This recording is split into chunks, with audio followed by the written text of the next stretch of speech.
बिस्मिल्लाहिर्रहमानिर्रहीम। अस्सलाम वालेकुम नाज़रीन, आप देख रहे हैं प्रोग्राम फ़ैसला। मैं हूं आफ्ताब मुगैरी।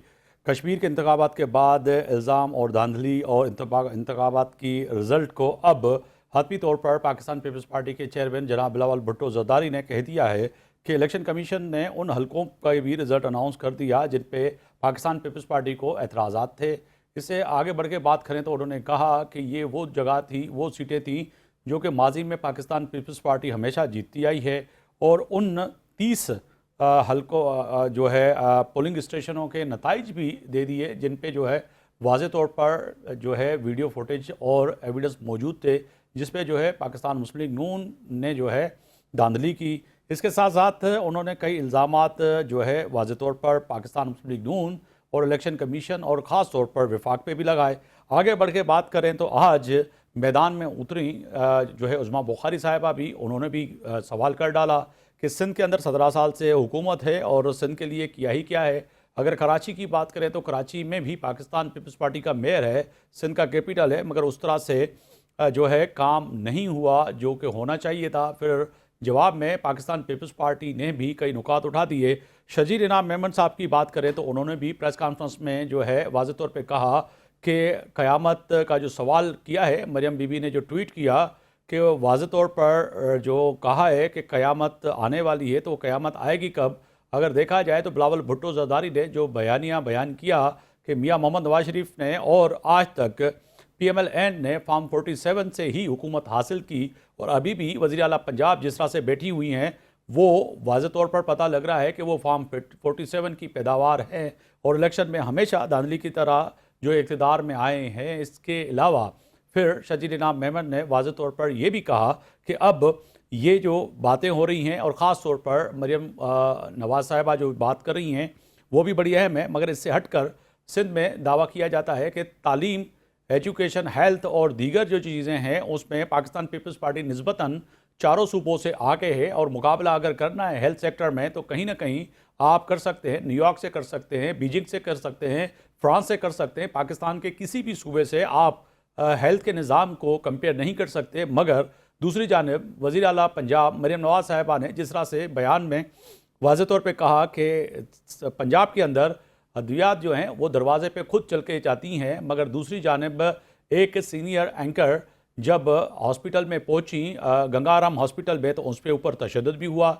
फिर वाज़े तौर पर वहाँ पे गंगाराम हॉस्पिटल में मौजूद लोग जो थे उन्होंने सवाल उठाए कि मरियम नवाज़ एक तरफ कह रही हैं कि अद्वियात जो हैं दरवाजे पे चल के पंजाब के लोगों को मिलती हैं, मगर गंगाराम हॉस्पिटल में एक सहाफ़ी ने सवाल पूछने पर बताया लोगों ने कि हमारे यहाँ अद्वियात तो क्या, मगर गंगाराम हॉस्पिटल में दाखिल होने के 100 से 200 से 1000 रुपये वसूल किए जाते हैं। और वो MS को चला के कहती रही कि MS साहब एक तरफ वज़ीर आला पंजाब ये फरमा रही, दूसरी जानब अगर आपके यहाँ से ये इस तरह से सूरत हाल है तो फिर ये से बरक्स ही है। मगर लाहौर और जो है कश्मीर और कश्मीर की बात जब मियां मोहम्मद नवाज शरीफ साहब ने बात की थी तो उसमें वजाहत से कहा गया था कि सिंध के अंदर करप्शन है। फिर आज भी जो है उज़मा बुखारी ने वाज़े तौर पर कहा कि कल तक बिलावल भुट्टो ज़रदारी जिनके गले में पड़े थे पूरी रात उनके में पाँव में पड़े रहे। तो ऐसे बयानात जो कि इस वक्त तलखियाँ पैदा करते हुए नज़र आ रहे हैं, तो इसका मकसद क्या है कि क्या इलेक्शन में सिर्फ ये चंद दिनों के लिए ही एक दूसरे से रसाकशी है, या फिर आने वाले वक्त में पाकिस्तान पीपल्स पार्टी और PMLN एक ही पेज पे होंगे और कहीं ना कहीं कश्मीर के अंदर हुकूमत बनाएंगे। और ये फार्मूला भी कई दिनों से गर्दिश कर रहा था कि अगर GB में पाकिस्तान पीपल्स पार्टी है तो यकीनी तौर पर कश्मीर के अंदर PMLN को ही हुकूमत मिलेगी। अगर ऐसी बाज़गश पहले ही सुनाई दी तो फिर इलेक्शन कराने का मकसद ही क्या था। इसी पे बात करेंगे। मेरे मौजूद मेहमान उनका तारफ़ कराता चलूँ, बाबर नवाज़ खान साहब हैं, मेंबर कौमी असम्बली पाकिस्तान मुस्लिम लीग नून से आपका ताल्लुक़ है, आपका बहुत शुक्रिया। हमारे साथ जो है कादर खान मंदुखल साहब हैं, रहनुमा Pakistan Peoples Party, doctor Farooq Adil हैं, सीनियर तजिया निगार हैं, आपका बहुत शुक्रिया। खुर्रम हमीद रोकड़ी साहब हैं, पाकिस्तान इस्तेकाम पाकिस्तान पार्टी से हैं और सीनियर सियासतदान हैं, आपका बहुत शुक्रिया। चारों मेहमानों को खुशामदीद कहते हुए बाबर नवाज़ साहब आपकी तरफ आऊँगा। फरमाइएगा कि वाक़तन ये जो उज़मा बुखारी साहिबा और जो फरमा रही हैं कि कल तक बिलावल भुट्टो ज़रदारी जो है जिनके गले में पड़े थे रात भर वो पाँव में पड़े रहे, तो ये बयान समझते हैं कि एक वज़ीर इत्तलात जो है एक पार्टी के सरबराह और आपके आइनी तायदी भी हैं, फिर मियां नवाज शरीफ साहब की बात करें कि जो है मार धाड़ नहीं, तनकीद होनी चाहिए, मगर कत्लो गारत तक ये इलेक्शन चला गया। देखें, सबसे पहले तो जो आपने कत्ल गारत की बात की, वहाँ पे कुछ कारकुन वहाँ पे उनकी डेथ हुई है, उसके लिए तो अफसोस किया जा सकता है। कारकुन किसी भी जमात के हों, जी। वो काबिल एहतराम होते हैं। जो बातें बनती ही कारकुनों की वजह, उस वाक़े को सामने रख के इलेक्शन जमात हार गई, ये तो ये कभी भी नहीं होता। अगर जमातें ऐसे हारती होती, अगर पीपल्स पार्टी की बात करें तो भुट्टो से लेकर बीबी तक कितने ही इनके वो हुए, कभी वो सियासत नहीं रुकी, वो चलता रहा वो भैया। तो हम्म। ये अभी हार उनसे हजम नहीं हो रही अवध साहब से। मेरा ख्याल है ये भी एक बड़े, जिस वक्त वो जीते हैं इलेक्शन गिलगित में, तो उन्होंने कॉल करके बकायदा उनको मुबारकबाद दी और हुकूमत बनाने की दावत दी और कबूल किया इस चीज को। और इसी तरह अगर आप माजी में चले जाएं, जी। माजी में अगर आप देखें तो जब पीटीआई की हुकूमत केपी में बन रही थी, तो मियां नवाज शरीफ साहब को बहुत से लोगों ने, चाहे वो बहुत जो उस वक्त की लीडरशिप थी मुख्तलिफ जमातों की, उन्होंने मना किया कि नहीं, हम मिल के वहां पे गवर्नमेंट बना सकते हैं। लेकिन उन्होंने उस वक्त भी कहा था कि केपी में उसकी गवर्नमेंट बननी चाहिए कि जिनकी अक्सरियत है। तो हम लोगों ने हमेशा जमहूरी निज़ाम को और उसको वो किया है। तो मेरा ख्याल है कि अभी भी जो कश्मीर के लोग फैसला करेंगे, वो फैसला ही सबको कबूल करना चाहिए। मगर Pakistan Peoples Party chairman Bilawal Bhutto Zardari साहब आज भी फरमाते रहे हैं कि ये कश्मीर के लोगों का फैसला नहीं है, ये जो है कहा जा सकता है कि ये इस्लामाबाद का फैसला है। तो फैसला तो यकीनन इस्लामाबाद ने किया है, तो फिर इसको कैसे कह सकते हैं कि ये कश्मीर के लोगों का फैसला है? धांधली हुई है, फुटेज मौजूद हैं, वीडियोस मौजूद हैं, और उसके बावजूद भी आप कह रहे हैं कि ये कश्मीर के लोगों का फैसला है। तो 101 वो इस इलेक्शन को मानने के लिए तैयार ही नहीं है, तो आप कैसे कह सकते हैं कि ये कश्मीर के लोगों का फैसला है? देखिए, बात तो ये है कि मानोहन मानने की जहां तक बात है, तो उसको मान तो रहे हैं। हम्म। सिर्फ इसकी बात ऐसे है कि मीठा मीठा यम यम और कड़वा कड़वा थू थू, अभी भी उनकी कैंपेन चल रही है और वो उसको आपने आखिर उन्होंने मुहावरे को देखा थोड़ा है चेंज कर पाँच छह दिया, लाख यम यम नहीं है, हप हप है। नहीं, ये यम यम है, अच्छा, यहाँ पे यम यम है। मुख्तलिफ है। मैं इनके लिए यम यम, अच्छा, ठीक है। मैंने खुद जानबूझ के ये किया है। हप हप और शे हो जाती है, ये यम यम इसलिए कह रहा हूँ जो मीठा मीठा इनको लगता है, जो अच्छा लगता है। जैसे कि सदर पाकिस्तान के लिए वोट लेना हो तो वो उनको अच्छा लग रहा है, तो उसको वो आप कह सकते हैं वो बिल्कुल ठीक सदर है। पाकिस्तान के लिए वोट गवर्नर, लेना आता है तो यम यम हो जाता है। हाँ, एक गवर्नर बनाने हो अपने तो वो ठीक है। बलूचिस्तान में गवर्नमेंट लेनी हो तो ठीक है। इस तरीके से कायमा कमेटियों की चेयरमैनशिप लेनी हो तो ठीक है। फंड्स का लेना हो तो ठीक है। मतलब कि कौन सी मराहत हैं इस गवर्नमेंट में जो ट्रेजरी बेंचेस पे बैठ के उनको नहीं मिल रही, और उसके बावजूद वो फिर खुद को अपोजिशन ठीक भी है। गर्दानते हैं, बैठते वो इस साइड पे बाबर हैं, नवाज साहब साथ ही रहिएगा, तमाम वो मैं करते खुरम हैं। हमीद रोकड़ी साहब को शामिल गुफ्तगू करूँ, उनकी तरफ जाऊँगा। खुरम हमीद रोकड़ी साहब, बहुत शुक्रिया वक्त देने का। फरमाइएगा सर, जी इलेक्शन माशाल्लाह। कमीशन जो कश्मीर है उसकी ज़ाब्ता इखलाक की वाज़े तौर पर नज़र आया कि PMLN पाकिस्तान पीपल्स पार्टी ने भी इल्ज़ाम आयद किया कि उसकी खिलाफ वर्जी की। और फिर अफसोस तो यहाँ पर यह भी है कि जनूबी पंजाब से 10 बसें जो है उधर जो है पहुँचाई गई। सुथरा पंजाब की जो है गाड़ियां वहां पहुंचाई गई, जो कि पाकिस्तान पीपल्स पार्टी को, दीगर पार्टियों को भी एतराज़ था। और इसी तरह फिर जो है जनूबी पंजाब के जो बस ले जाने वाले लोग थे वो रोते रहे, एहतजाज करते रहे कि जी ये तो बसें हमारे लिए आई थी, ये कश्मीर कैसे जा रही हैं? तो ये इलेक्शन कैसे हुए? और अब तो बिलावल भुट्टो जरदारी मानने से इनकारी हैं इन इंतखाबात को। देखिए, 2026 है जी। और हम आज भी लोकल जो ट्रांसपोर्ट सिस्टम है उसका फुकदान इतना है कि 10 बसों ने भी डेंट डाल दिया। दूसरी चीज यह है कि क्या ऐसे मौके के ऊपर इलेक्शन पे बसेस जानी चाहिए? सादी सी बात है, नहीं जानी चाहिए। सही। अब अगली चीज जो है कि क्या बिलावल भुट्टो की जो कैंपेन है वो बड़ी जानदार कैंपेन रही है, और कोई भी जो इल्जाम लगाए, चाहे नून लीग लगाए चाहे पीपल्स पार्टी लगाए, मेरा ख्याल है कि इलेक्शन कमीशन एक ऐसा इदारा है जिसको मजबूती के साथ उन तमाम इल्जामात को दलील की बुनियाद पर देखना पड़ेगा, सुनना और फिर पड़ेगा। उसके बाद जी सुनना, देखना और उसके जी। ऊपर फैसला करना उनका काम है। अच्छा, ये जो जो अभी टग ऑफ वॉर शुरू हो गई है, या इस तरीके से इल्जामात, या एक दूसरे के साथ इस तरह का रवैया, मैं समझता हूँ ये मुनासिब नहीं है। क्यों? क्योंकि आप मरकज में ऑलरेडी इकट्ठे हैं, तो इसका बेहतर तरीका भी निकल सकता है। आप अच्छे तरीके से भी मामलात को आगे लेके चल सकते हैं। तो जब तक कोई चीज इलेक्शन कमीशन ऑफ पाकिस्तान से, वो अपना इलेक्शन कमीशन जो उनका है आजाद कश्मीर का, उसका क्या चीज आती है, उससे पहले तो ये चीजें खुशाइन नहीं है, ये अच्छा नहीं हो रहा इस तरह के इल्जामात और इस तरह की बातें एक दूसरे के खिलाफ। जी, मगर सर जो इलेक्शन में अब जो कह सकते हैं कि आपका या किसी का भी जो आबाई हल्का है और हरसा दराज से वो वहाँ से जीतते आए हैं, जो बिलावल भुट्टो साहब भी फरमा रहे हैं, और वो कह रहे हैं कि 30 पोलिंग स्टेशनों की वीडियोस फुटेज मौजूद हैं जो कि आज भी सोशल मीडिया पे गर्दिश करती रहीं।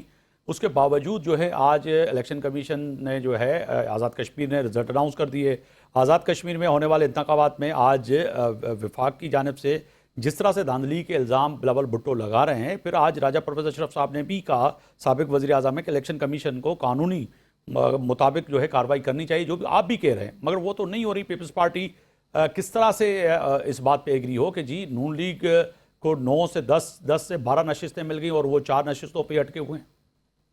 नहीं, देखें, पीपुल्स पार्टी एक बड़ी पुरानी जमात है और उनको अपने प्रोसीजर्स को मेरिट के ऊपर लेके चलने का तरीका भी आता है।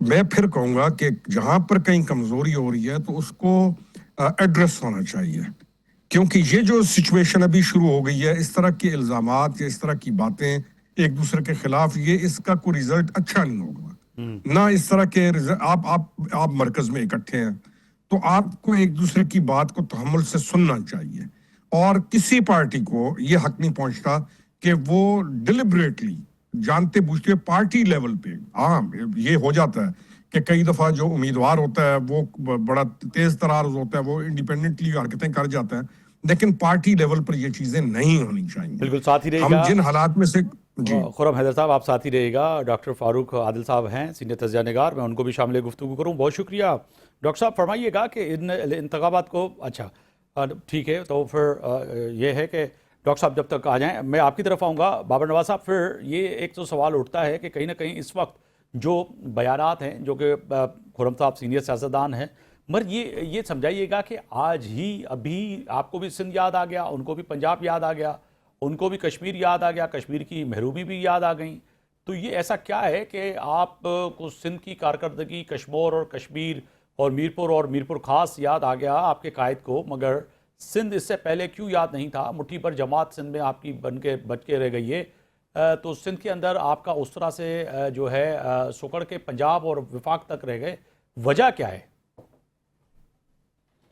देखें, जहां तक आप ये बात कर रहे हैं तो ये एक हुस्न होता है आपके जमहूरी निज़ाम का, कि जब दो जमातें या दो चार जमातें एक दूसरे के मुकाबले में आती हैं, तो जब इलेक्शंस होते हैं तो इलेक्शंस में जब जैसे हम भी इलेक्शन कॉन्टेस्ट करते हैं तो उसमें अपने मुखालिफ कैंडिडेट्स के जो भी कमज़ोर जगह होती हैं, जो उनके वीक पॉइंट्स होते हैं, जो उनकी कारकर्दगी अच्छी नहीं रही होती, तो वो फिर दुनिया के सामने लाते हैं। क्योंकि इलेक्शन में सबसे मेन चीज होती है, आपने अपना आप दिखाना है लोगों को कि मैंने क्या किया, या मैं क्या कर सकता हूँ, या मैं क्या करने लगा हूँ। तो वही वजह है कि इस वक्त अगर आप देखें 2 साल का अरसा गुजर गया है, इन 2 सालों में आपको एक वाज़ेह चेंज नजर आएगा। आप 4 सूबों को उठा के देख लें, आप वहां पे इस वक्त क्राइम रेट कितना नीचे आ चुका है। इस वक्त साफ सर पंजाब की सीसीडी अगर बात आपकी करें, सबसे या ज़्यादा इस जो है वक्त कार्रवाइयाँ मेडिकल, जो है वो जो इनोसेंट लोगों को इस मारने में वक्त सबसे आगे है पंजाब के अंदर। इस वक्त मुझे बात कंप्लीट करने दीजिए, फिर मैं इस पे भी आ जाता हूँ। जी। इस वक्त आप देख लें साफ सुथरा पंजाब की पोजीशन, आप देख लें, इवन आप पुरफजा मुकाम पे अगर जाते हैं, नथिया गली और मरी दोनों जुड़े हुए इलाके हैं, और इस वक्त जब आप मरी से केपी में एंटर होते हैं तो आपको वादे नजर आ जाते हैं, गंदगी देख के आपको समझ आ जाएगी कि ये बॉर्डर लाइन है, यहाँ से आगे केपी के शुरू हो जाता है। इस वक्त अगर वहां पे आप देखें, जितने भी बेहतरीन इकदाम हैं वो वहां पे इस वक्त गवर्नमेंट की, और जिस तरीके से पाकिस्तान को संभाला देने के लिए अपनी सियासत दांव पे लगाई। अगर आप मरियम नवाज को देखें तो मरियम नवाज ने वहां पे एक माफिया के खिलाफ ऐलान जंग किया, जिस तरीके से उन्होंने वहाँ पे तजावुज़ात के खिलाफ ऑपरेशन किए बिला तफरीक। उसमें नहीं देखा कि ये बाबर नवाज हमारी साहब, जमात के लोग हैं कदा या कलामी नहीं है, माफ़ लेकिन कीजिएगा, मैंने आपकी तमुल लेकिन से बात सुनी, मगर मैं तो तख्त लाहौर की पंजाब के कैपिटल की बात कर रहा हूँ। गंगाराम हॉस्पिटल का मैंने इंट्रो में अपना जिक्र किया कि वहाँ पर 200 रुपये रिश्वत लेने के बाद अंदर पेशेंट को छोड़ा जाता है। कल एमएस खुद खड़ा रहा, एक निजी टीवी चैनल की जो है एंकर अंदर गई, उस पर तशद्दुद हुआ, और गंगाराम हॉस्पिटल में जो सूरत हाल थी, जिस तरह से आपने बड़ी दास्तानें जो सुनाती हैं पूरी तफसील के, पंजाब में आपने जनरल नज़ीर वादी या एक मुल्क बना दिया है अलग से, वो तो अच्छी बात है। अल्लाह करे कि पंजाब के लोगों को जो है दहलीज पे दवाइयाँ मिलें, ये हमारी भी एक ख्वाहिश है। मगर उसके साथ साथ गंगाराम हॉस्पिटल जो लाहौर के अंदर है, वहाँ की सूरत हाल बयान कर रहा हूँ कि वहाँ पर दवाइयाँ नहीं मिल रही, वहाँ के लोगों को इलाज नहीं हो रहा। तो आप मेडिकल सिटी बनाने जा रहे हैं, आप जो है सुथरा पंजाब बनाने जा रहे हैं, अपने शहर के अंदर एक बड़ा हॉस्पिटल है, पुराना हॉस्पिटल है, उसमें दवाइयाँ तक नहीं मिल रही, वहाँ पे 200 से 1000 रुपये रिश्वत लेके फिर ये कल की बात है कि पेशेंट जो है वहाँ पे चला रहे हैं। तो इसको फिर कैसे आप लोगों को बताएंगे? आज जहाँ पे बात कर रहे हैं हम, 3G 4G का दौर है, और ये तो बातें छुप नहीं सकती। देखिए, ये फुटेज मेरी नज़र से तो नहीं गुजरी। मैं ख्वाजा इमरान भाई से इस पे बात करूंगा, उनसे चेक करूंगा, जी, क्रॉस चेक करके मैं इस पे रिस्पॉन्ड करूंगा। जहाँ तक बात है मेडिकल की, अगर तो ऐसा मैं हुआ जिस है तो एरिया पे गलत है, रहता हूँ, इसको ऐसे कहें कि ऐसा हुआ है तो बिल्कुल, गलत है फिर। अगर ऐसा हुआ है तो बिल्कुल इसकी इंक्वायरी होगी, इसका चेकिंग होगी। जी, इस वक्त पंजाब वाहिद सूबा है जो आपकी दहलीज पे दवाइयाँ प्रोवाइड कर रहा है, लोगों के घरों में जाके उनको दी जा रही हैं। इवन इस वक्त मुखालिफिन भी जो वहां पे हैं, तो इस वक्त आप देखें, पहले कब्जा माफिया और उन लोगों के मगर खिलाफ ऐसा नहीं था, जंग कैसे क्योंकि चल मैं रही है वहां पे लोगों का। जिम्मेदारी के साथ कह सकता हूं, आप जाके सोशल मीडिया पे देखिएगा। कल गंगाराम हॉस्पिटल का वाकया जो है एक रिपोर्ट हुआ है, बहुत बड़ा वाकया है, कि ये आपके लिए देखिए, जो है बायसे मेरी नजर परेशानी से होनी नहीं गुजरा। चाहिए, ऐसा है। मेरी नजर से नहीं गुजरा। मैंने आपको कहा जी कि हाँ, अगर ऐसा मैंने है कहा कि तो मैं मैं आपको उनसे तस्दीक करता आप हूं कि मैं आप उसको उनसे मैं देखिएगा। उनसे आप ठीक कह रहे होंगे, लेकिन मेरी नजर से नहीं गुजरा। अगर ऐसी चीज हुई है तो बिल्कुल उस पर मैं ख्वाजा इमरान भाई से बात करूंगा चले इस पे, सर, साथ रहिएगा। और इसकी डॉक्टर इंक्वायरी फारूक होगी। आदिल साहब हैं, वो ज्वाइन किया है उन्होंने, उनकी तरफ भी जाऊंगा। डॉक्टर साहब, बहुत शुक्रिया वक्त देने का। फरमाइएगा कि आज़ाद कश्मीर के इंतखाबात और जो ये अब रस्साकशी जो है पीपल्स पार्टी वर्सेस PMLN कहाँ तक जाएगी, और किस तरह से ये जो इल्ज़ामात, और पंजाब भी याद आ गया, सिंध भी याद आ गया, बसें भी वहाँ पहुँचाई गई, कत्लो गारत भी हो गई। अब तो कह सकते हैं कि बिलावल भुट्टो आगे जाके बात कर रहे हैं, फिर PMLN की जानिब से सफ़ों से भी जो है जो बयानात आ रहे हैं वो इंतहाई ख़तरनाक हैं। तो समझा जाए कि ये आने वाले दिनों में जो है ये मज़ीद PMLN और पीपल्स पार्टी में दरारें पैदा करेंगे इस इत्तेहाद में, या समझेंगे ये इलेक्शन के उस माहौल तक है जब ओवरटेकिंग होगी तो ये खीरो शक्कर हो जाएंगे दोबारा। शुक्रिया, आपने मुझे अपने बहुत वकी चैनल पर मौका दिया। जनाब। देखिए, आपने एक टर्म यूज की कि बड़ी खतरनाक लैंग्वेज इस्तेमाल कर रही है PMLN जी, जवाबी तौर पर, यानी, और बिलावल भुट्टो जरदारी साहब भी बहुत तल्ख हो गए हैं जी, उसके जवाब में। तो मैं अभी जानने की कोशिश करूंगा जब आपसे गुफ्तगू के बाद फारिग हूंगा कि PMLN ने क्या खतरनाक लबो लहजा इख्तियार किया है। अभी तक तो मुझे ऐसा, मैं कम अज कम मेरी इल्म में ऐसा नहीं है। ठीक है। लेकिन जो कुछ बिलावल भुट्टो जरदारी साहब कह रहे हैं और जो एक तल्ख लबो लहजा इख्तियार कर रहे हैं, वो समझ में आता है। वो क्यों समझ में आता है? वो इसलिए समझ में आता है कि अभी इंतखाबात के 2 मराहल बाकी हैं, और इन 2 मराहल में पहला मरहला जो है उनकी जमात लूज कर चुकी है, तो अब उनको ज्यादा सख्त स्टैंस लेकर जीतने वाली जमात पर हमले करने हैं। ये तो बड़ी सीधी सी बात है। जो हम सब इंतखाबी मामलात को कवर करते आए हैं, आप भी, हम भी, सब, और जो सियासी कारकुन है वो भी जानते हैं। तो वो देखिए इसी तरह से करते हैं, इसमें कोई गैर मामूली बात नहीं। लेकिन मेरा एक ख्याल है, मेरी राय है, जी, और मैं इस काबिल तो नहीं हूँ कि बिलावल भुट्टो साहब को मशवरा दे सकूं, लेकिन वो जो कुछ कर रहे हैं और जिस अंदाज में वो बात कर रहे हैं, ये थोड़ी सी मुनासिब नहीं है। सबब इसका ये है कि वहाँ जो कुछ सूरत हाल पैदा हो चुकी है आज़ाद कश्मीर में, कुछ अर्सा पहले की बात है, एक डिप्टी हाई कमिश्नर, पहले वो कराची में होता था, बाद में हाई कमिश्नर हो गया, इत्तेफाक से मेरा इंडिया का था वो, इत्तेफाक से उसका नाम मैं भूल रहा हूँ। उसने एक तकरीर में ये कहा, और ये अभी ये जो आज़ाद कश्मीर में इस किस्म की सिचुएशन पैदा नहीं हुई थी, जी और इवन वो भी वाकयात नहीं हुए थे जो साल भर पहले हुए थे आटे और बिजली के नरखों। उस जमाने में उसने ये कहा कि जो है ना, आज़ाद कश्मीर की सूरत हाल बहुत ख़राब है, बहुत ख़राब हो रही है, और लगभग ये मकबूजा कश्मीर की तरह होने जा रहा है। तो ये जो है ना, इसको देखने की ज़रूरत है, और हम इसको देखेंगे और वगैरह वगैरह। तो इसका मतलब क्या है? इसका मतलब ये है कि आज़ाद कश्मीर यूं समझ लें कि पाकिस्तान है, और पाकिस्तान को यूं समझ लें कि वो आज़ाद कश्मीर है। ठीक इन है। दोनों में कोई फर्क नहीं है। लेकिन गुज़श्ता 70-80 बरस के दौरान मकबूजा कश्मीर में सूरत हाल ये नहीं थी। कभी नरेंद्र मोदी वहाँ कर्फ्यू लगाए बगैर, वाजपेयी, इंदिरा गांधी, राजीव गांधी, कोई भी, मनमोहन सिंह, कर्फ्यू लगाए बगैर वहाँ जा नहीं सके। ठीक है। जबकि यहाँ हमेशा कोई भी, बेनजीर भुट्टो हो, जुल्फकार अली भुट्टो हो, नवाज शरीफ हो, शहबाज शरीफ हो, बेनजीर भुट्टो हो, कोई भी हो, उनके जाने पर वहाँ लोग सब वेलकम करते हैं उनको। तो ये सबसे बड़ा दुख था इंडिया का। ठीक और है। मई के मार्के के बाद और इजाफा हो गया। अब ये देखिए कि वहां से कुछ बंदूकें पकड़ी गई हैं। ये बंदूकें वही हैं जो बलूचिस्तान में टेररिज्म करने वालों के पास हैं, फाटा के साबिक फाटा के इलाकों में टेररिज्म करने वालों के पास हैं, और ये अफगानिस्तान से स्मगल हुई है जो अमेरिका छोड़ के गया था। तो ये ठीक है एक बहुत बड़ी डॉक्टर साजिश है। साहब, आगे बढ़ते हैं। उससे आपने आजाद सवाल उठाया कि ऐसी गुफ्तगू में कि बताइएगा इस आपके जवाब के बाद तलखी क्या है। तलखी अगर देखी जाए तो वाज़े तौर पर नज़र आ रही है। बहसीत सहाफ़ी मुझे जो नज़र आई हैं वो ख्वाजा साद का वो बयान नज़र आया है कि जुल्फ़िकार अली भुट्टो ने जिस तरह से इस पाकिस्तान को तोड़ने का बयान उन्होंने दिया कि आईने पाकिस्तान बनाने वाले पर जो जिस तरह से उन्होंने गद्दारी का सर्टिफिकेट दिया, तलखी मुझे ये नज़र आई। आज जो है मरीम नवाज़ साहिबा को जो है सिंध और पाकिस्तान की ख़ास तौर पर महरूमियाँ नज़र आ रही हैं, तो मुझे ये तलखी नज़र आ रही है। फिर मुझे ये तलखी नज़र आई कि जुनूबी पंजाब से जो बसें दी गई थी पंजाब के लोगों को, वो अच्छा इकदाम था, मगर वो वहाँ पे ज़बरदस्ती उनसे छीन कर और कश्मीर के लोगों को तोहफ़तन दी गई, जो कि अच्छी बात है, देनी चाहिए थी, मगर जुनूबी पंजाब से ली गई।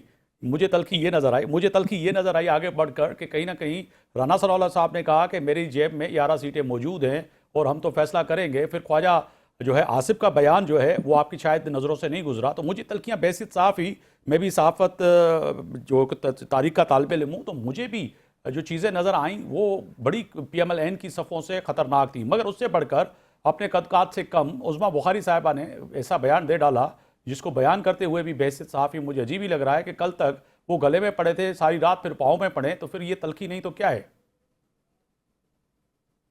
पता नहीं, मैं तो नहीं, इसको सियासी जो एक डायलॉग होता है उसमें इस किस्म की बातें होती रहती हैं। अच्छा। एक बात आप उसमें ये कही कि जी जनूबी पंजाब से बसें छीन के इधर भेज दी गई। अच्छा, आपके पास कोई ऐसी स्टोरी होगी तो आप जरूर शेयर जी करें, जी। ताकि हम लोग भी समझ पाए कि ये क्या हो रहा है।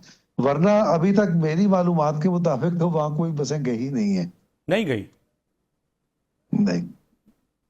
तो प्रोड्यूसर साहब अगर फुटेज हैं तो आप डॉक्टर साहब को भेज दीजिएगा। और पूरी चली हैं, हमने चला के दिखाई हैं, और जुनूबी पंजाब से जो बसें लेके जाने वाले थे उनके बयानात भी हैं। अगर कहें तो मैं प्रोग्राम के बाद आपको भेज दूंगा कि वो स्ट्राइकी में बहुत बसों की भी हैं हमारे पास बसों की फुटेज।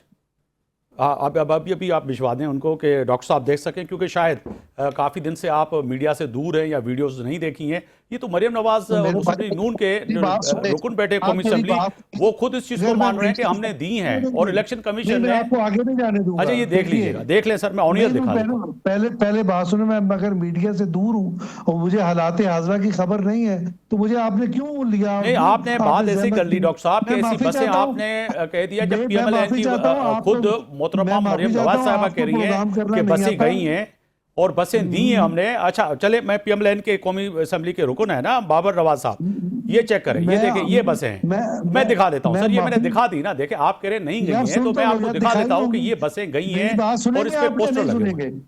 अगर आप मेरी बात नहीं सुनेंगे तो मैं फोन बंद कर दूंगा। वो आपकी मर्जी है, मगर आपने बात ऐसी की है जो मुझे यकीनी तौर पर प्रोग्राम में जो है वन साइडेड लगी, तो इसीलिए मैं बैलेंसेबल करने के लिए आपको बसें भी यार दिखा वन दी हैं। साइडेड तो आप हो रहे हैं। नहीं नहीं, मैं वन आपको साइडेड बसें आप दिखा रहा हो हूँ रहे सर। हैं। आप वन साइडेड हो नहीं रहे नहीं, मैं हैं। आपको बसें दिखा रहा हूं डॉक्टर साहब, मैंने बसें दिखा दी, अब तो आगे बढ़े ना। कहाँ मैंने दिखाई? आपको मुझे तो बसें नहीं दिखा दी। दिखाई चले आपने। बाबर नवाज साहब, आपकी तरफ आऊंगा। बसें वाकई दी थी आपने सर?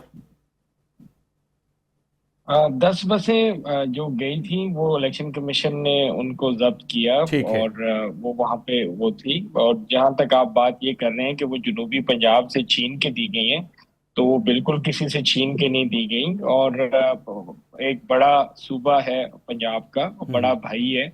अगर एक भाई दूसरे भाई को कुछ वो देता है तो ऐसी बसें अगर सिंध के पास हैं तो वो भी ला के दे दें। अगर ऐसी ये नहीं, डेवलपमेंट अच्छी जो बात है, ये पंजाब अच्छी में है, बात है, मगर मैं वो मैं मैं पंजाब मैं में उस बयानिए भाइयों को को बयान वो कर रहा हूं कर जो कि लेना जुनूबी चाहिए। पंजाब के लोगों को था कि ये बसें वो हमारी थी, आप दूसरी मंगा के देते, मगर आपने कहा कि नहीं, ये मुख्तार अभी मुख्तियार में थी, बसेस मजीद आ ज्यादा रही थी, तो हैं। आपने वहां से वहां दे दी। मेरा सवाल ये। अभी अभी बसेस मजीद आनी है, आ रही हैं। अच्छा। ऑरेंज ट्रेन पाकिस्तान में सिर्फ इस वक्त पंजाब में चल रही है। ये चीजें आ रही हैं। और अगर जैसे अभी बजट में तमाम सूबों ने मिलके पाकिस्तान के बजट में अपना हिस्सा डाला है, अगर ऐसे कोई एक भाई दूसरे भाई को अगर कुछ देता सर है आपने तो फिर इसमें कोई बुरी बात सवाल यहाँ नहीं है। पैदा होता है, बाबर नवाज साहब, फिर सिंध हुकूमत मैं उनकी सवाल कर रहा हूँ। ऐसी पीपल्स बसें पार्टी से जब अगर तक कोई ऐसी ज्वाइन कर ले, बसें मगर सिंध से गंदम भेजने की कोशिश की गई, केपी आपने राहदारी नहीं दी, वो भी सवाल आपके ऊपर उठा। चलें, वो सियासी बयान था, पीपल्स पार्टी से जवाब लेंगे। फिर कश्मीर के अंदर रोते रहे कि जी गंदम नहीं है, आटा नहीं है, वो भी आपने नहीं जाने दिया, तो वो उस पर भी सवाल उठता है, पीपल्स पार्टी करती है कि इस पे भी सियासत कर रहे हैं, तो गंदम हमारी नहीं जाने दे रहे। इस वक्त मैं खुद मुतासरीन तो बिला डैम से ताल्लुक रखता हूँ। जी। हम इस वक्त जो है नॉर्मल जैसे हर पाकिस्तानी अपना बिल दे रहा है, हमें उतने का बिल आ रहा है, लेकिन उसकी बनिस्बत हमसे छोटा डैम, हमारी कुर्बानी उनसे जरा बड़ी कुर्बानी है। हमारा डैम बड़ा डैम है। जी। हमने भी अपने आबाओ-अजदाद की कब्रें उसके नीचे पानी के नीचे दी हैं। इनके हर एक घर का एक बंदा यूरोप और इंग्लैंड में जाके सेटल करवाया गया गवर्नमेंट ऑफ पाकिस्तान की तरफ से। अयूब खान ने उस वक्त इनके साथ मुआहदा किया कि जितने में एक यूनिट बनेगा उतने में आपको देंगे। साथ तुरबेला डैम वाले को वो चीजें, वो फैसिलिटी नहीं मिली, तो क्या हम उन फैसिलिटीज के लिए आगे रोडों पे बैठ जाएं और इस पाकिस्तान को 2 लाख करने की बातें करनी शुरू कर दें? बिल्कुल नहीं। आज हमें आटा मिल रहा है 3,000 रुपए से 4,000 रुपया मन मिल रहा है। वही आटा जब कश्मीर में आप जाते हैं तो उनको 2,000 रुपए के हिसाब से मिल रहा है। हम एज अ पाकिस्तानी वहां पे जाके जमीन नहीं ले सकते, वहां पे जाके कारोबार नहीं कर सकते। वो लोग पाकिस्तान में कारोबार भी कर रहे हैं, यहाँ पे तमाम मजे भी ले रहे हैं, और उसके बाद भी आके वो जब ऐसी बात करते हैं। 38 पॉइंट हुए। मैं खैबर पख्तूनख्वा से तलक रखता हूँ। जब भी कोई जिरगा होता है, मशरान बैठते हैं, जी। तो उसमें ये होता है कि आधी बातें मानी जाएंगी, आधी नहीं मानी जाएंगी, मिक्स अप होता है। इन्होंने 38 अपने मुतालबात दिए, उनमें से 35 मुतालबात मान लिए। अब जब वो ये कह रहे हैं कि 12 सीटें खत्म कर दी जाए, और हमारा मौकफ है, इवन बिलावल साहब ने भी उसको कहा कि ये ठीक कहा जा रहा है कि भाई इलेक्शन होने दो, इलेक्शन के बाद आपके वहां पे असम्बली मुंतखब हो, असम्बली फैसला करे, कश्मीरी फैसला करें कि ये सीटें होनी चाहिए कि नहीं होनी चाहिए। बाबर वो नवाज साथ ही रहेगा। लोग साबिक रुकन कौमी असेंबली कादिर खान मंदूखेल हैं, पाकिस्तान पीपल्स पार्टी की सीनियर रहनुमा है, उन्होंने भी मुझे ज्वाइन किया है, जो कि सवालात में यकीनी तौर पर पाकिस्तान पीपल्स पार्टी की गैर मौजूदगी में उनके उठा रहा था नुक्ता नज़र जो बिलावल भुट्टो साहब ने किए हैं, और शर्जील मेमन और राजा परवेज अशरफ, और ख़ास तौर पर पाकिस्तान पीपल्स पार्टी ने सवालिया निशान और कई सवाल PMLN पे उठाए हैं। तो अब पाकिस्तान पीपल्स पार्टी के रहनुमा ने हमें ज्वाइन कर लिया है। बहुत शुक्रिया कादिर खान मंदूखेल साहब आपके वक्त का। फरमाइएगा सर, ये जो बात हो रही है इस वक्त कश्मीर के इंतखाबात की, और जो है आज पूरा दिन जिस तरह से मरियम नवाज साहिबा का ट्वीट, फिर जो है उज़मा बुखारी साहिबा का ये बयान के कल पूरा दिन जो है गले में पड़ते रहे, फिर रात गए, फिर जो है पाँव में पड़े रहे, तो फिर अब ये तलखी कहाँ तक जाएगी?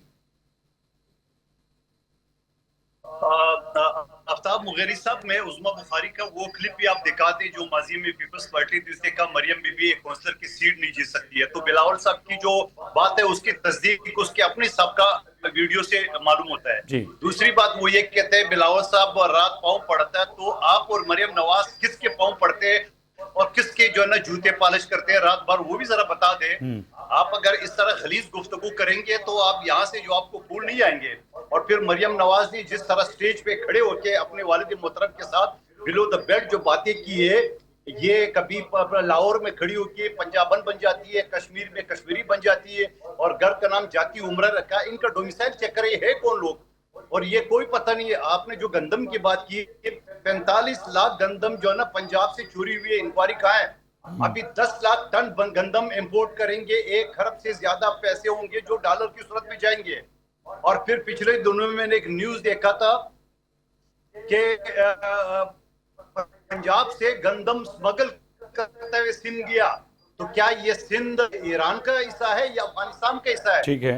जो केपी के हुकूमत यानी वजीर आला, गवर्नर और खुद इनके अपोजिशन लीडर ने वजीर आजम को खत लिखा कि पंजाब हुकूमत के खैबर पख्तूनख्वा को जो ना वो गंदम नहीं छोड़ रही है। आइन का आर्टिकल 151 ये कहता है कि कोई सूबा किसी तरसील पे कोई पाबंदी नहीं लगा सकती है। इनको पता ही नहीं आइन का, इनको तो सारे अपनी चीजों से वो है, फुर्सत नहीं है। लेकिन सवाल ये इन सारी और इस सारे कीचड़ उछालने का जो सिंध के बारे में वो बात कर रही है, तो क्या ये जो लाहौर को सुर्खी पाउडर आपने लगाया वो तो एक बारिश ने धो दिया है? क्या आप मुझे बताओ, जनूबी पंजाब का जो अशर है वो आपके सामने है, और फिर सिंध जहां 70% रेवेन्यू आपको देता है।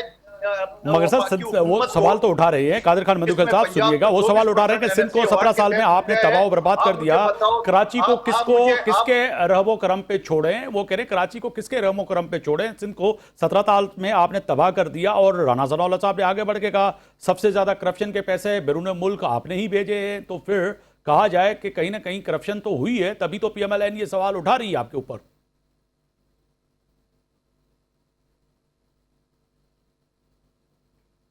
आप मुझे एक बात बताओ कि 17 साल हमारे याद है, जिसमें से 10 साल MQM हमारे साथ थी, और ये जो 35 से पंजाब में हुक्मरानी करे, इसका हिसाब और कितने हजार अरब हमने हिसाब नहीं लगाया। शहबाज शरीफ साहब जो ना वो कराची में चलते भागते हुए आ जाते, मेरा और इनका हल्का एक है, 5 साल से वज़ीर आज़म है, खुदा की कसम 1 रुपए का फंड नहीं दिया है। मैंने पिछले असम्बली में इनकी मिन्नतें की है, मैंने कहा वज़ीर आज़म साहब एक एक बूंद के कतरे को आवाम तरस रही है, कह मैं बीमार हूँ।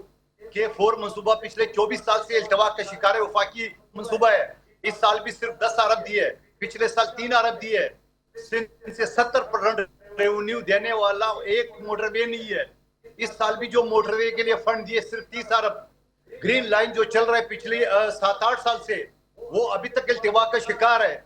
कराची का डायनेमिक अगर आप देख ले तो यहाँ 62% वफाकी आधार है, यानी steel mill, port Qasim, GHA, cantonment, navy, बेरिया, और टोटल जो 38% हिस्सा बनती है सिंध हुकूमत के लिए, उसमें से 25 टाउन बनने के बाद 13 टाउन पीपल्स पार्टी के पास है, 3 टाउन PTI के पास है, 9 टाउन जमा इस्लामी के पास है। गंद सारा हमारे ऊपर, सारे खर्चे हम बर्दाश्त कर रहे हैं। ये जो वफाकी हुकूमत जिस चिड़िया का नाम है, जो 70% रेवेन्यू भी सिंध से लेते, ये सिंध पाकिस्तान का हिस्सा समझते हैं कि नहीं समझते? ये बलूचिस्तान या खूनी रोड है, 4 वज़ीर आज़मों ने इफ्तिताह किए, 4 साल से इल्तवा का शिकार है। 2 दिन पहले वज़ीर आज़म ने कहा 2 साल मजीद लगेंगे, और पेट्रोल की मद में जो 700 अरब अड़प करती है उसमें से 300 अरब दिए, वो याद है आपको प्रेस कॉन्फ्रेंस? बिल्कुल। एक खूनी रोड आपसे नहीं बना जा रहा है। मुकम्मल करने के बुखारी साहब, बलूचिस्तान के मादिनियात पे तो आपका नजर है, मगर बलूचिस्तान को टक्कर नहीं देना है। एक रोड बना के नहीं दे रहे।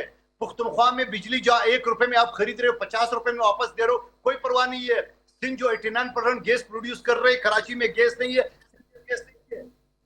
सर ये दास्तानें आज इलेक्शन के दौरान आपको भी याद आ गई हैं, उनको भी याद आ गई हैं, अल्लाह अल्लाह करके PMLN को। मैं तो खुश हो रहा हूँ कि सिंध का दुख और तकलीफ़ें याद आ गई हैं, और मरियम बीबी को भी, शहबाज शरीफ साहब को भी, और नवाज शरीफ को, राना सनाउल्लाह साहब को, अल्लाह करके वो सिंध भी तशरीफ़ लाएँ हैं, कश्मीर भी देखें, और जो है आपका जो है कराची भी देखें। मैं बाबर नवाज साहब जो इस वक्त फरमा रहे हैं, कादिर खान मधुकर साहब मीरपुर खास भी देख लें, वो जो इस वक्त फरमा रहे हैं कि जो रेवेन्यू हम दे रहे हैं सिंध से, तमाम चीज़ें दे रहे हैं, मगर ये इल्ज़ामात की सियासत सर कहाँ तक कब तक चलेगी? ये तो इलेक्शन कश्मीर की थी, मगर आप दस्तों गिरबान एक दूसरे से पूरे पाकिस्तान में हो गए। आपको सिंध याद आ गया, उनको पंजाब याद आ गया।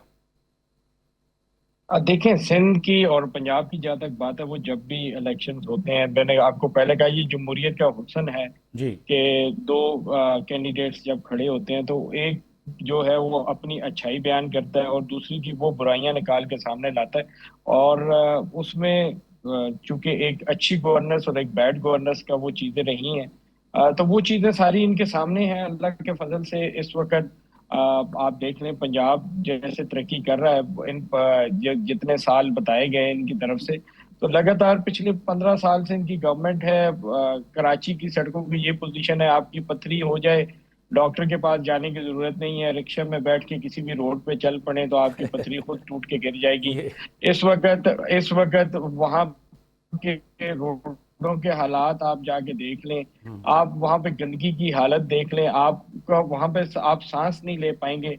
वहां पे कोई आलूदगी की पोजीशन देख लें, अच्छा, उसके फिर बावजूद जो है क्राइम का आर्मी रेशो रैंकिंग में देख लें। लाहौर जो है आलूदा शहर करार दे दिया जाता है, ये वजह क्या है? आप कराची को तो कह रहे हैं, मगर जो मेरे सामने देखिए जो हर साल रिपोर्ट आती है तो आलूदा शहरों में जो है वो सबसे ज्यादा लाहौर को देखिए क्यों करार उसमें दिया? बहुत से इस वक्त उससे सैलाब में उस मुगेरी साहब। उस उसमें बहुत सी चीजें, पानी जो है तो पिछले दिनों अमेरिका में जब आया तो क्या वहां पे कोई बहुत वो बैकवर्ड मुल्क था। जब आपके ही लीडर कहते हैं कि जब बारिश होती है ज्यादा पानी, जब ज्यादा बारिश होती है ज्यादा पानी आता है, जब ज्यादा पानी आता है तो उससे सैलाब की कंडीशन बन जाती है। तो ये लॉजिक आपसे ही हमने सीखी है। तो बाकी जो आप बात कर रहे हैं फोक की और उन चीजों की, सारी बात है।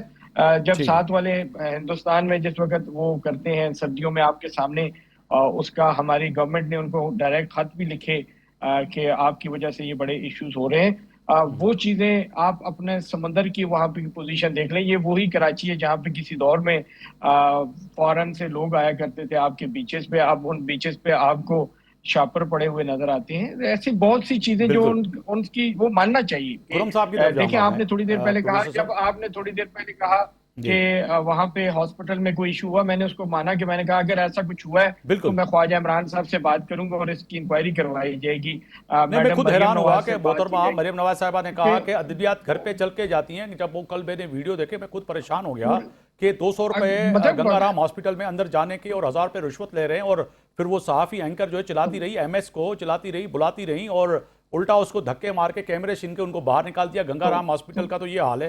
तो तभी मैंने आपसे तो सवाल किया और अगर अच्छा है कि अगर आप उस पर अगर खुद। अगर मैं ये कह रहा हूँ कि अगर ऐसी कोई चीज हुई है तो वो आपने मेरे नोटिस में लगाई जी है, जी मैं उसको ख्वाजा इमरान साहब से भी करूंगा, वो मैडम के नोटिस में भी ला के उसके ऊपर एक्शन बिल्कुल। इंक्वायरी की जाएगी। खुरम अगर खुरम कोई हमीद चीज गलत होती वकील साहब। है तो मंदोखेल भाई को या उनको ये चीज माननी चाहिए कि ये चीजें हमसे गलत हुई हैं, ये चीजें हमें करनी चाहिए थी, नहीं हो सकी आइंदा हम करेंगे, अच्छा, आइंदा हम उस चीज को ठीक करेंगे। मसलन क्या मैं जवाब गलतियां, दूं मुगेरी साहब? क्या गलतियां मसलन? आपके सामने गवर्नेंस को देख लें वहां की, आप वहां के लाइफ को देख लें, आम पब्लिक की क्या पोजीशन है। आप वहां पे मैं वडेरा मुझे जवाब सिस्टम देने है। एक जुमला कहने दो मुगेरी साहब। जनाब। जी जी कादर खान मंदूखेल साहब।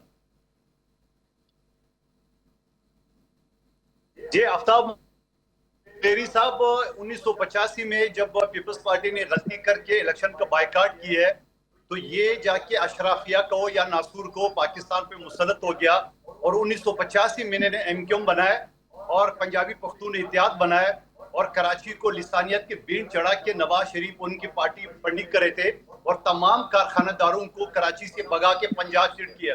वरना लाहौर तो पहले एक बहुत बड़ी पिंड का नाम था, यहाँ से पूरा लिसानी फसादात करा हर इंडस्ट्री जो ना वो पंजाब शिफ्ट किए, वो भूल गए। पंजाबी पख्तून इत्तेहाद बनाया है, एमक्यूएम ये बनाया है जो आज तक ये कायम है और अभी तक चिपके हुए 40 साल से एमक्यूएम के इत्यादि है। ये मुल्क में, ये कराची में अफरा तफरी और लिसानियत का और यहाँ से मईशत को तबाह करने में मुस्लिम लीग नून का हाथ है। आप रिकॉर्ड उठा के देख ले 1985 से पहले कराची कैसा था। सही है। और मुझे बता दो अभी जो 5 साल से जो है ना पीपल्स पार्टी की अकेले हुकूमत है, न बुरी बन लाशें, न यहाँ कत्ल गारत है, न यहाँ पता है, न यहाँ पे कोई और चीज है। ये अल्हम्दुलिल्लाह हमने सारे खत्म किए। यकीनन रोड जो है ना वो कोई अच्छा नहीं होगा, कोई नहीं होगा, लेकिन इस वक्त भी 1700 अच्छा, आप अरब कह रहे हैं रुपए रोड के अच्छा नहीं है। तरक्याती काम सिर्फ कराची में चल रहे हैं। आपके पंजाब के लोग इलाज के लिए कराची आते हैं, आपके पंजाब के लोग रोजगार के लिए कराची आते हैं, आपके पंजाब के लोग तालीम के लिए कराची आते हैं। ये सारे पुख्तनख्वा से आता है, बलूचिस्तान से आता है, चारों सूबों से आता है।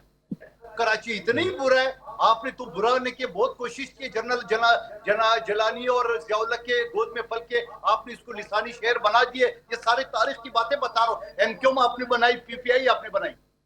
चले, आप यानी कि ये मान रहे हैं कि कराची की रोड दुरुस्त नहीं है, अच्छी नहीं है, मगर जो है कराची के बाकी तब चीज़ें सही है, जो कि वो खुद कह रहे हैं कि अगर आपके पथरी है तो रिक्शा में बैठ के यूनिवर्सिटी रोड या किसी भी रोड पे चले जाएं, आपको हॉस्पिटल जाना नहीं पड़ेगा क्योंकि पथरी खुद निकल जाएगी।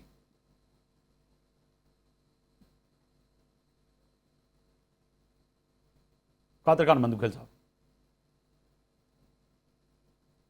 शायद मेरी आवाज उन तक। वगैरह साहब मुझसे बात कर रहे हैं? जनाब आपसे ही बात कर रहा था। मैंने कहा वो आप मान रहे हैं कि कराची के अगर रोड दुरुस्त नहीं है, बाकी चीजें जैसे दुरुस्त है। सवाल रिपीट करें, मैंने सुना नहीं। मैं आपसे अर्ज कर रहा था कि अगर वो आप कह रहे हैं कि रोड सही नहीं है मगर दीगर चीजें, तालीमी इदारे, सेहत के इदारे बेहतर है, मगर जो बाबर नवाज आप कह रहे हैं कि अगर आपको अल्लाह ना करे कि पथरी है तो आप कराची की किसी भी सड़क पे निकल जाएं, रिक्शा में बैठ जाएं, 50 रुपए में पथरी बाहर आ जाएगी।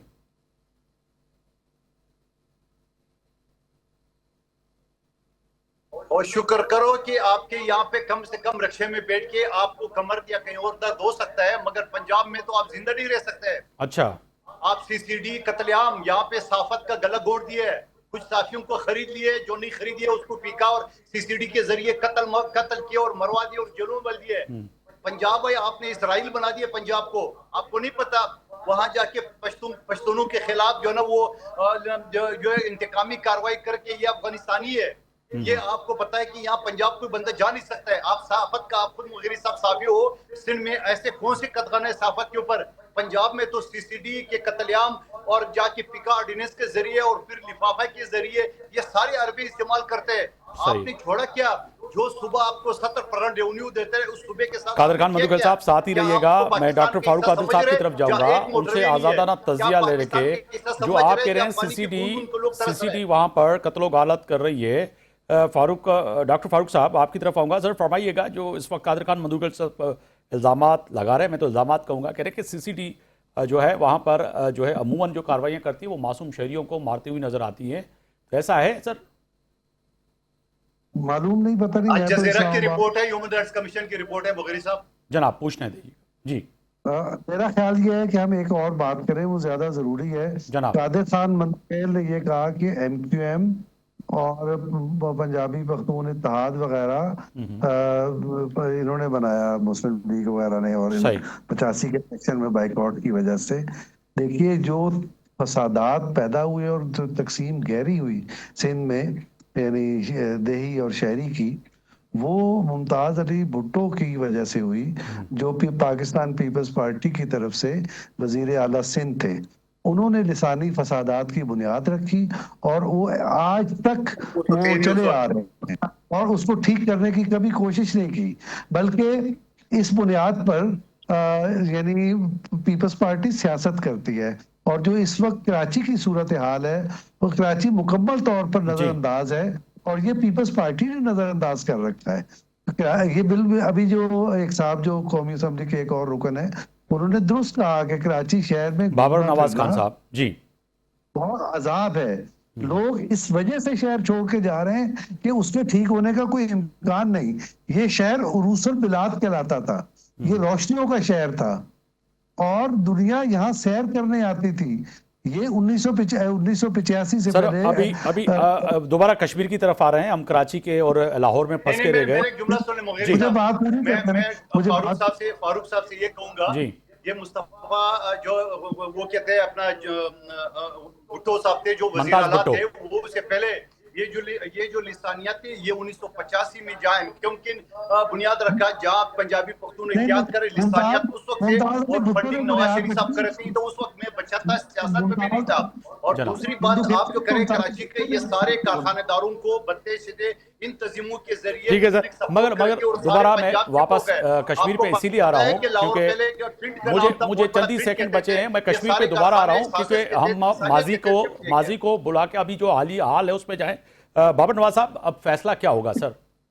क्या हाल है जनाब? वही होगा जो कश्मीर के लोग करेंगे। जैसे कश्मीर के लोगों ने मीरपुर में नून लीग के उस मंशूर को माना है और उनको पता है कि मियां नवाज शरीफ जो वादा करते हैं वो पूरा करते हैं, तो इंशाल्लाह आगे भी आप देखेंगे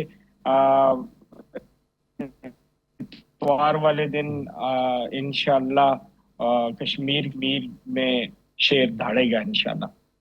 कादर खान मंदुखिल साहब आपका नुक्ता नज़र जो कि बिलावल भुट्टो साहब कह रहे हैं, और आज साबिक वज़ीर आज़म राजा परवेज़ अशरफ ने भी कह डाला कि चीफ इलेक्शन कमीशन कानून के मुताबिक कार्रवाई करते हैं, मगर आज उन्होंने उन हलकों की भी रिजल्ट दे दी जिस पे आप और आपकी पार्टी को इतराज़ात था।